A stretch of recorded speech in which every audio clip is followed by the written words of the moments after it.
Hi అండి, welcome to jalebi talks cooking time. ఈ రోజు చూపించబోయే రెసిపీ సోయకూర వడలు అండ్ బొబ్బర్ల వడలు. ఇవి ఎంత టేస్టీగా ఉంటాయో అంత హెల్దీ కూడా. సో సోయకూర వడలు రెసిపీ స్టార్ట్ చేద్దామా? 1 కప్పు పెసరపప్పు, 1 కప్పు శనగపప్పు తీసుకొని సరిపడా నీళ్లు పోసుకొని 4 గంటల పాటు నానబెట్టుకోవాలి.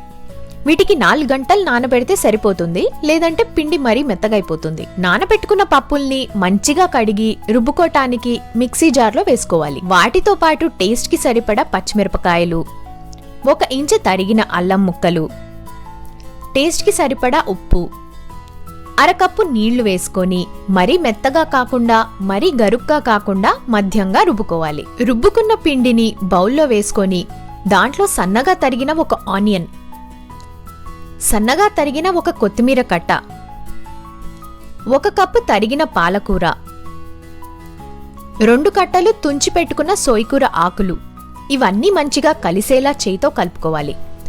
సోయకూర కలవటానికి కొంచెం ఎక్కువ టైం పడుతుంది కాబట్టి చేయితోనే కలుపుకుంటే ఈజీగా అయిపోతుంది. అన్నీ వేసి కలిపాక పిండి ఇలా దగ్గరగా అవుతుంది. నెక్స్ట్ ఆయిల్ బాగా వేడి అయ్యాక పిండి తీసుకొని వడల షేప్ చేసి ఆయిల్లో వేసుకోవాలి. మీడియం హీట్ పైనే ఫ్రై చేసుకోవాలి, లేదంటే బయట కలర్ మారుతుంది కానీ లోపల పిండి పచ్చిగా ఉండిపోతుంది. ఒక 5 నిమిషాల తర్వాత ఇంకొక సైడ్ కి వడల్ని మెల్లిగా తిప్పి 5 నిమిషాలు ఫ్రై చేసుకోవాలి. ఇప్పుడు 5 నిమిషాల తర్వాత మళ్ళీ మొదట కాల్చుకున్న సైడ్ కి తిప్పుకొని ఒక 2 నిమిషాలు మళ్లీ ఫ్రై చేసుకోవాలి. తీసేటప్పుడు టిష్యూ పేపర్ మీద వేసుకుంటే ఎక్కువ ఆయిల్ ఏదైనా ఉండిపోతే అది అబ్జార్బ్ చేసుకుంటుంది. వీటిని గ్రీన్ చట్నీ లేదా కొబ్బరి చట్నీతో కలిపి తింటే చాలా బాగుంటుంది.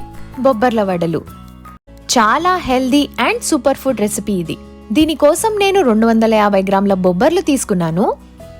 దీంట్లో తగినన్ని నీళ్లు పోసి 6 నుండి 8 గంటల పాటు నానబెట్టుకోవాలి.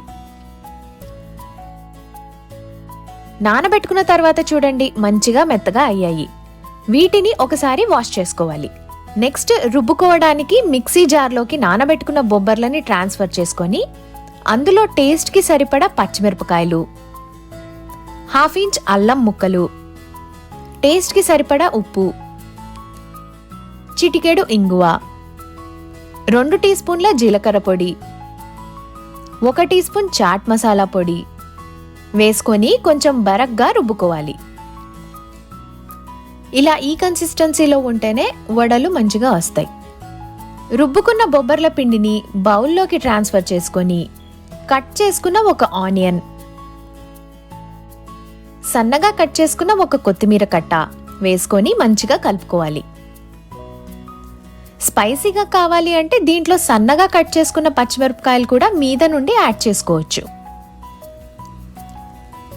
కడాయిలో ఆయిల్ ని మీడియం హీట్ పైన వేడి చేసుకొని పిండిని తీసుకొని ఫ్లాట్ గా వడ షేప్ చేసుకొని ఒకటొకటిగా ఆయిల్లో వేస్తూ మీడియం హీట్ పైన మాత్రమే బ్రౌన్ కలర్ వచ్చేదాకా ఫ్రై చేసుకోవాలి.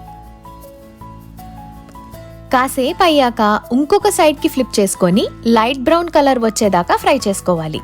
ఈ వడలు ఎక్కువసేపు ఫ్రై చేస్తే తొందరగా డార్క్ బ్రౌన్ లోకి వచ్చేస్తాయి, దానివల్ల టేస్ట్ అంతగా బాగోదు. అలాగే ఆనియన్స్ కూడా కొంచెం పచ్చిగా ఉంటేనే వీటిల్లోకి బాగుంటాయి. మంచి లైట్ బ్రౌన్ కలర్ వచ్చాక వడల్ని కడాయిలో నుండి తీసి టిష్యూ పేపర్ పైన వేసుకుంటే ఎక్స్ట్రా ఆయిల్ ఏదైనా ఉంటే పీల్ చేస్తుంది. ఈ రోజు షేర్ చేసిన రెసిపీ మీకు నచ్చితే తప్పకుండా ట్రై చేయండి. అలాగే వీడియో నచ్చితే లైక్ కొట్టి మీ కమెంట్స్ కూడా పెట్టండి. మరిన్ని ఇలాంటి రెసిపీస్ కోసం మా ఛానల్ ని సబ్స్క్రైబ్ చేయడంతో పాటు పక్కనే ఉన్న గంట సింబల్ ని కూడా ప్రెస్ చేయండి. మళ్ళీ ఇంకో రెసిపీతో కలుద్దాం. Thank you so much.